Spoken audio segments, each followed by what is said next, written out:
Hey, if it's Tuesday, it's comic book school. And tonight we are joined by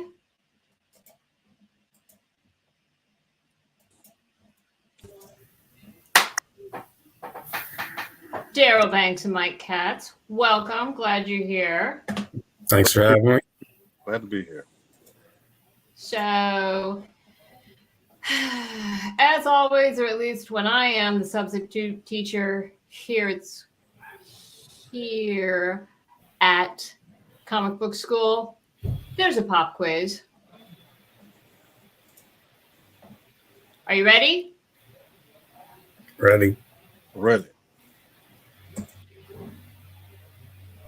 Darryl Banks is from anyone? I know he's a Cleveland Browns fan. Cincinnati Bengals. Oh, Cincy, get out of here. I always I think Browns Cleveland. Yeah, but Well, I'm close geographically. yes, yeah, Yeah. So Corsican, isn't it?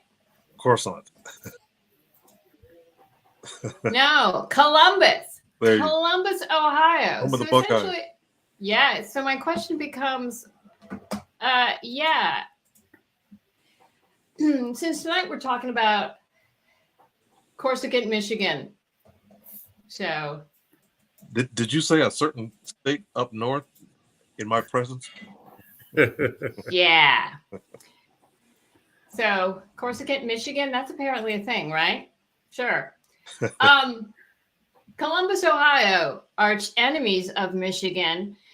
How does one become not only a professional comic book artist, but a really good, successful professional comic book artist from Ohio? You have to make some very tough decisions, especially if you're an artist. And I'm sure this applies to writing as well. Art was probably also your hobby. And you've heard that expression, when your hobby becomes your job, find a new hobby. Truer words were never spoken. You really have to realize that there's going to be some aspects when you want to go from hobby to professional. There's going to be boring parts. There's going to be hard parts. Things like networking, the business side, none of that appealed to me, but I had to learn it. I mean, you have to find a way to get your samples out there, find a way to get better at correspondence with potential clients and companies. And, back when I was starting, back in the 1989, I was the shyest person on earth, and talking to people was difficult on top of trying to perfect my craft. So, Darryl, yes, I've met you. I think you're still the shyest person on earth. Not like I used to be. I've made some progress, I think. So how did you do it? And how did you come to meet Michael and get involved with Riot Earp? I was introduced to Michael through Ron Mars. You may have heard that name before. I've heard that name. I know that person. You know that guy. I know that guy. He's a curling expert, as I understand it. Going to the Olympics. As you know, Ron and I, we have a storied history. And so when he tells me that somebody is worth working with, I definitely take that to heart. So he was correct. What I didn't know was that, Ron and I, we've done things post Green Lantern here and there, but there's something different about working with Riot Earp. It's just, Riot Earp, by the way, for those unfamiliar, is a graphic novel that's currently on Kickstarter, produced by Strider Nolan Media. I like the fact that, unlike so many independent publishers, Strider Nolan Media seems to have their act together. I don't know how else to put it. They have a plan. They have their finances in order. They know what they expect from me, what they expect from the production, and these things really, kind of took me aback. I'm like, yeah, I would like to be a part of that, because in my 30 plus years of doing this, so many indie publishers, they have great ideas and great hopes and aspirations with no clue on how to do it. And oh, you wanted to be paid for this? Oh yeah, we'll work that out down the road. So yeah, Michael and his company, they're a different breed, and I appreciate that. Yeah, if it takes me more than a half an hour to pay them, I feel bad. So that's it. So then, Michael, so what I'm hearing from this is feel free to recommend friends and other associates to people, recommend friends to friends that may not know each other, recommend people you've worked with to other folks that you've worked with who may not. Now, keep in mind, I mean, a recommendation is fine, but I still have to, ask some of the pointed questions, like straight up is, what's your page rate? What's the deadlines like? And I've had companies that they, page rate, what's that? And oh, we need it yesterday. Well, earlier on in my career, trying to break in, I said yes to everything, but it took me years to realize sometimes, you even though you need that break, you should say no. So if you find a good recommendation, think about what you need. Think about what the company needs and what you need. It's got to be mutual. So it's not just. I mean, in all honesty, Ron has sent people my way that it didn't work out so hot. But more often than not, it does. So yeah, there's that. So send out lots of samples. Yes. Do a good job at responding to people. Are you, and again, Michael, was this your experience as well when you were breaking in, or when you were trying to, were you sending out samples, just trying to do good, reach out to folks, follow up with them? Is it different because you're the writer of this, or? Yeah, I'm the writer / producer. So I'm the one that's juggling everything. And it all started with, Ron and I had crossed paths years ago. And I've been in publishing since 2002. And maybe 3 years ago, I decided to try my hand at comic books. And my business partner said, why don't you reach out to Ron and see if he'd be willing to be the editor, so we can make sure that we're doing. Thank you, Redhead Ed. So make sure that we're on the right track, and I'm doing something that's decent. And Ron agreed, and we did a few books, a few comics, and then for a special, again, my business partner's idea was, why don't you get Ron to write it? And I talked to Ron. I said, hey, while we're at it, why don't we get Darryl if he'd be interested? So Ron talked to Darryl. Darryl was interested, and it just steamrolled from there. It's been a great experience. Yeah, so it's one thing that we've heard kind of consistently is, if you're trying to do something, tell your friends. Recommend people to your friends, but also tell your friends, because your friends are going to want to support you and back you. And maybe they'll have criticism, maybe you don't want to hear it, but it's like your friends want to support you for the most part. That's why they're your friends. Mm-hmm. And people who know you do a good job obviously want to support you in that as well. Mm-hmm. Yeah, I find that social media is a great way to make friends, even friends that you've never met in person. But the comics community is so great and so supportive of each other that you can learn so much from people on social media and make such great connections from people on social media. When I started doing comics, I was not on social media. I had a Twitter handle and I had a Facebook page, but I barely used it. So it was actually a little more difficult for me I basically had to go shopping for artists. I just, I might have sent out like 30 emails to people whose work I saw online and said, "Hey, are you available? And what would you cost?" But now, for my last project, my fourth project, I just went online and on Twitter. I said, "Hey, people, looking for an artist, send me samples." And that bang, out of works. woodwork, I left mean, and right. again, I'm just sort of looking for network things. That works. Like people who are hungry come and respond to you, Oh or yeah. Darryl. Yeah, and Darryl, do you get a lot of responses, or do you get a lot of people interested saying, "Hey, what are you working on? Can I hire you?" And that just happens via online. I get that, but I mean, it was like, where were all these people when there was a time I was actually out of work. It was a number of years ago, but it's funny. The busier I am, the more I feel like the more in demand I'm in, which is a good problem to have, because there was a time where it was just the opposite. That's a story for another time. But really, it comes down to, people will ask me. I mean, I had someone ask me today, like, "Oh, are you available, for a book?" And I'm thinking, no. Thanks for asking. Oh, well, what about next month? I'm like, no, thanks. I don't want to tell people to go away because I appreciate it, but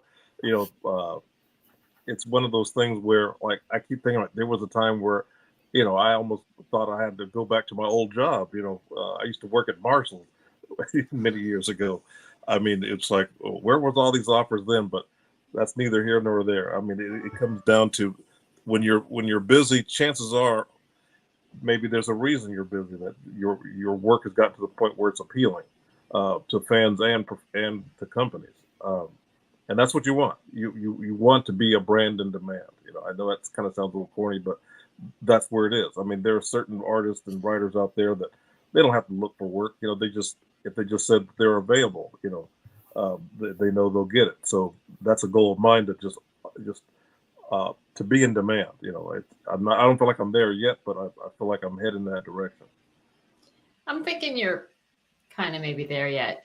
But again, when somebody comes, if like, we take an educational aspect to it. If like one of our folks had a script or had some artwork, etc., they would,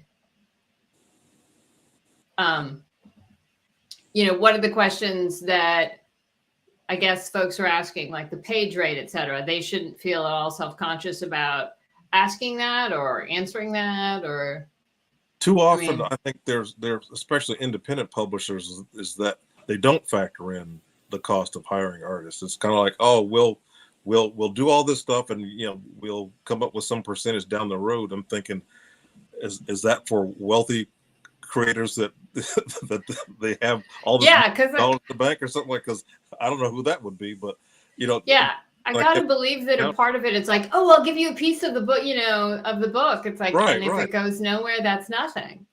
Right. So yeah, working with companies that, that they realize that, hey, there are certain expectations of me and the expectations that I have. And I think I wish that I had thought of these things when I first started in 1989, because I was, I had no idea how things worked. It was just more like, I knew I wanted to do it, and that was it. I just kind of jumped out there and just said, I'll figure this out as I go. And wow, I think that's why I ended up being a teacher for a while, because I could share my mistakes with my students. So, all right. So yeah. And then Redhead Ed says, I always ask, what's the timeline, and try to suggest friends if I can't make it fit. So do you have sort of a similar situation, that if somebody comes to you and it's good, the proposal's good or it's solid, do you, suggest other folks? And Michael, do you do about the same? I have other folks suggested to me. Yeah.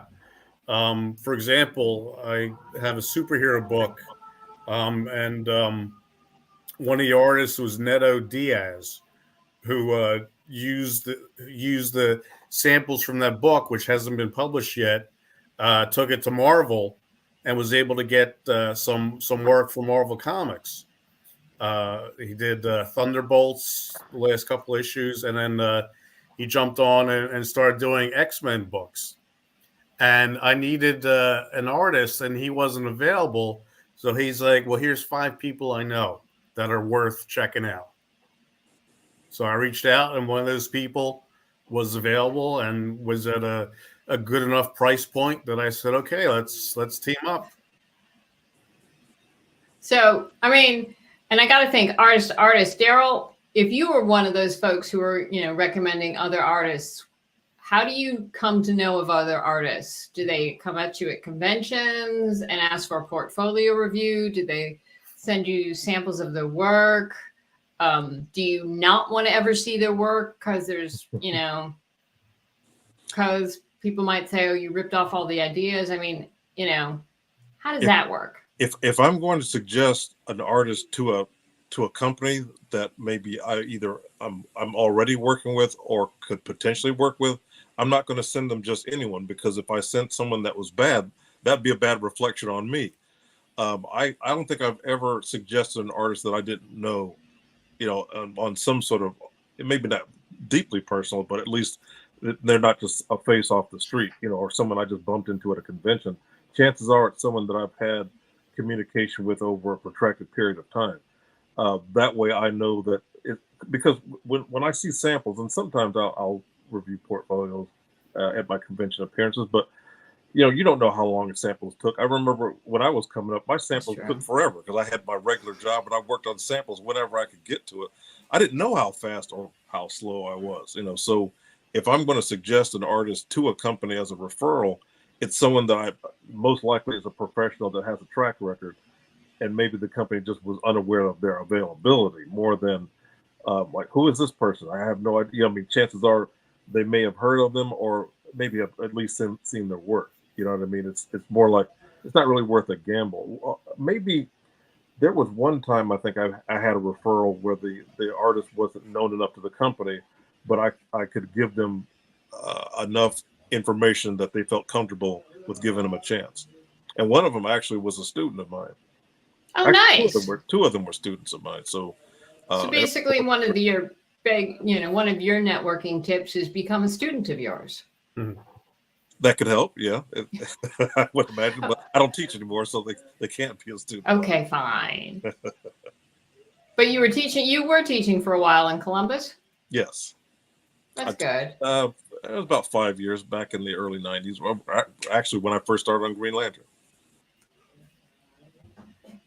And Michael, you taught as well, am I wrong? I taught private school, and I was a teaching assistant in college for a couple of years. So yeah, I taught math and history. Oh, okay. And Darryl, being the shyest person on earth, which I believe you to be, is like, does teaching help that? Not help that? I mean, does teaching help you not be a shy person? Yeah. I don't know. I didn't really consider myself a shy person when I was teaching. I think at that point I was concerned about how the students' experience was. I remember when I was a student at the same school I taught at, and wow. The workload was just horrendous. But I mean, that's college. I mean, that's how it is. So I remember I came in as just more like an adjunct, where it was more like, it wasn't something I did on a regular basis. And I just remember my thing was, well, they worked so hard. So yeah, I came in Mr. Rogers. I was just, everything was just so easy going. But I would always tell them horror stories of when I was a student there. And then, at the end of my first teaching experience, the students had filled out anonymous reviews of what they thought of the class. And everyone said the same thing, like, oh, he's talking about how rough it was. And he's going on. They were mad that I was playing it safe with them. Mm. So when I got a more regular job there, then I thought, okay, so you want what I got? All right. I mean, I was never going to be mean with him, but I was very strict. And that helped. And the funny thing was they preferred it. It's almost like it doesn't make sense, but it's like tough love, I guess. Yeah. But I've had students that all of my talented students seemed like they were the quietest, and they had the most self-doubt. It would seem like the more boisterous ones, it wasn't reflected in their work. And almost every student that I can think of that went on to bigger professional things, they always hit this wall where they had this doubt where, is this ever going to work? And I thought, wow, it reminds me of me when I was a student at the same school. And I would tell them, all you have to do is just, keep going to get through that sound barrier. You heard the story about Chuck Yeager, the test pilot, when he broke the sound barrier. At first, he said it seemed like the plane was going to break apart. And then there was a great calm after he broke that barrier. It seems like creatively, it's the same way. If you just, everything is shaking around, you just hang on. It'll be calm in a second. Any second now. The second might feel like a year, but you'll get there. You'll get there. So, Michael, it's networking. I mean, so Darryl's mentioned a couple times, and I've teased him because I'm a horrible person about being shy. Are you shy? Is networking hard for you? No. I mean, you have to be willing to be rejected.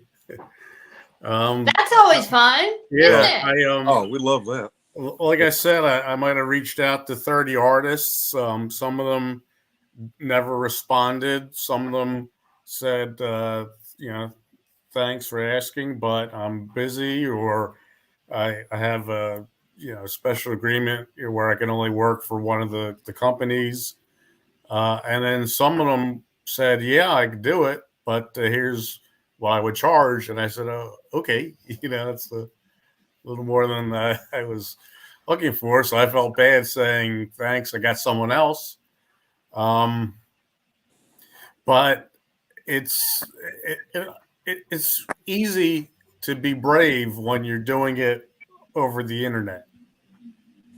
Some of these artists I've never spoken to, not even by Zoom. A lot of artists these days are, from foreign countries, and English, you can tell, is their second language, and you don't even know how good they speak it, and you don't know if you could carry on a conversation with them. Or send them a script and have them actually be able to follow it. Right. So, I work with a couple artists who speak English. I don't know how well they speak, or I don't know if they have other people helping them, when they're doing their artwork. But it's not necessary for me to get on the phone and talk to anybody or meet anybody in person. Darryl, I've never met in person, just over these Zoom podcasts. Well, I've met Darryl in person, and he's lovely. So Darryl, shyest guy on earth that I've been horrible to. How do you get over being shy? Is it like Michael said, you just sort of leverage a little bit more of the social media and the online stuff, or do you just have a conversation with yourself? I guess I don't consider myself a shy person anymore. I mean, I was years ago. Well, how'd you get it over? Yeah. When you were saying initially you were real shy and hesitant and whatnot. That's a long story. I mean, a lot of it to do with a lot of things that, I did.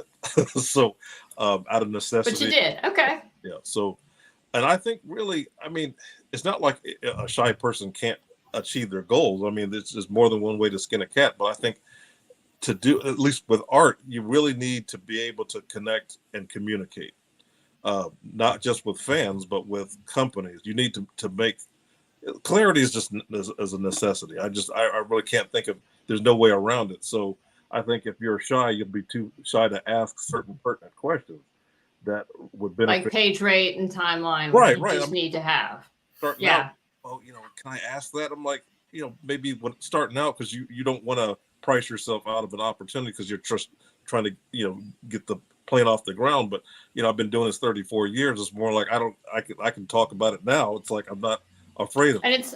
And it's not, and this is strikes me as and it's not considered rude or anything to talk page rate, to talk timeline. It's just like, that's just nuts and bolts. These are things that need to be decided, right? Well, when you think about it, if in any other instance, like for example, if you wanted to have a deck added to your house or something like that, you wouldn't go, well, how do I talk to them about how much this is going to cost me? Like, you'd need to know that. So just being able to treat it just like anything else. if your car is in the shop, don't you want to know how much it's going to be? You don't go, well, just fix it. We'll work it out later. Like, no, it depends on what it is.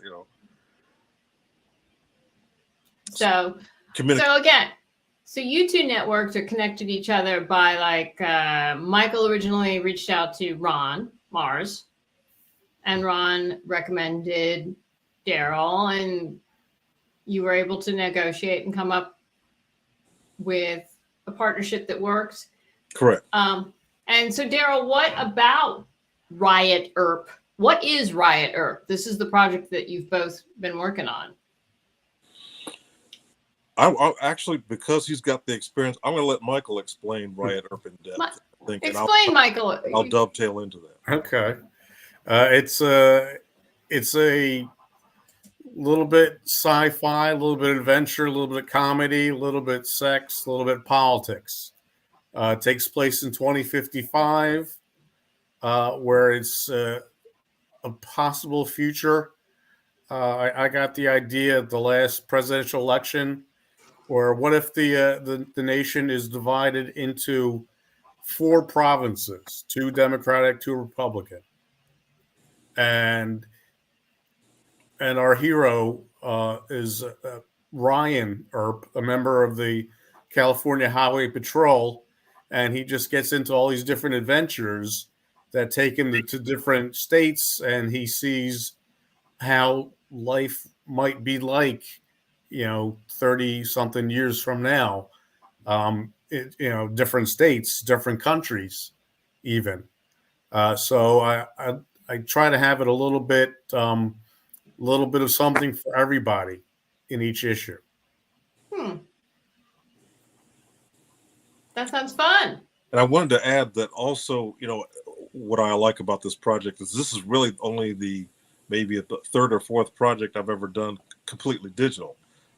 Even though I've been in the business 34 years, I've only been working, 100% digital just for probably less than 5 years. So, even though I've got a handle on it, but everything is always a learning experience for me, even with just traditional material. That's fun. Well, always be learning. Yes. I've heard that said a couple of times.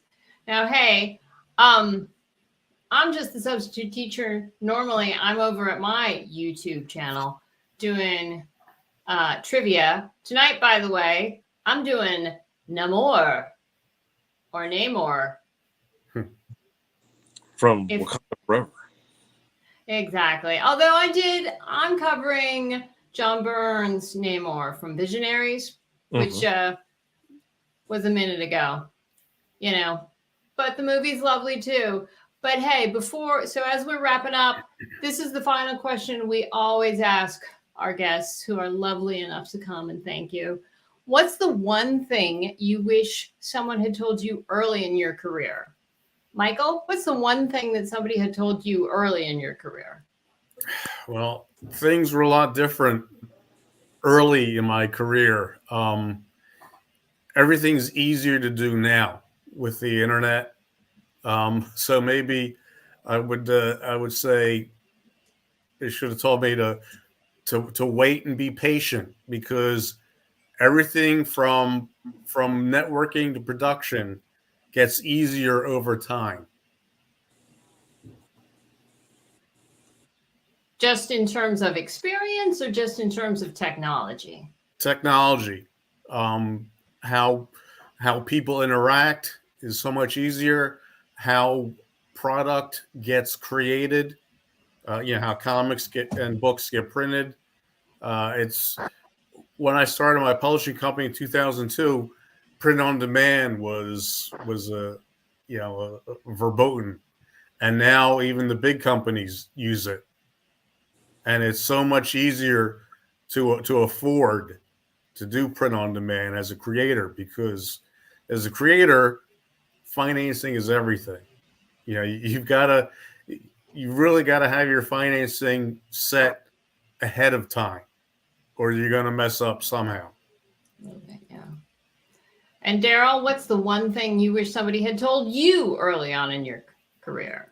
When I started in 1989, I wish someone had told me about how to approach freelancing with taxes, quarterly taxes, things like that. I knew none of that. None of that. I found that out after the fact. And there's so many things about deduction. Did you get in trouble?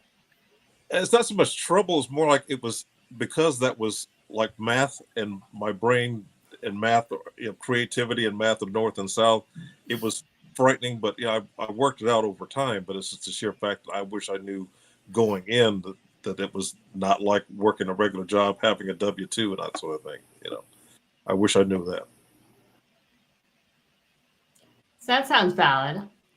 Okay, so if folks want to know more about Riot Earp, do they go to Kickstarter that we've been showing and it's in the chat? Go look in the comments, even if you're watching this not live, and you can copy paste and go find it. The Kickstarter's shutting down in a couple of days, isn't it? Yeah. Tomorrow's the last day for it. Probably tomorrow about this time is when it closes. But you can also check my company's website, StriderNolan.com. Yep. And I think we've mentioned Strider Nolan in the description. So again, take a look at that in case there's any question about how to spell it or that sort of thing. Mm-hmm. So what's next now that you've done Riot Earp? Are you going to continue to work together? You got other projects going on? Mm-hmm. Certainly do. Michael? I like working with Darryl so much that I asked him to work on a second project. It's a standalone one shot called Horror Show, and I think it's a light romantic comedy. Yeah, and it's a rom-com. It's not a rom-com, is it? I don't believe you. I think Sandra Bullock is going to play the role when the movie's made. And I think it might be Darryl's first foray into straight horror. It is. Oh, wow. Scary stuff. It's not really a rom-com, though, is it? Michael's not telling the truth. No. It depends on where you're coming from. People will love it. Does that count? Yeah. Well, Darryl's coming from Columbus. But or Coruscant, Michigan. All right. I don't think that's a real place either. Okay. That's not the Senate seat. In this day and age, who can say? I know. Ann Arbor. So, all right. Well, y'all, thanks for coming in. We very much appreciated having you. And maybe when you've got Horror Show ready to go, when do you think that'll be? Probably next summer. Okay. Yeah. Well, it'd be lovely if you want to come back. Great. That would be great. So, all right. Thanks again. And everybody, look at the comments, look at the things, back this lovely project, and have a great night. Thanks, everybody. Thank you.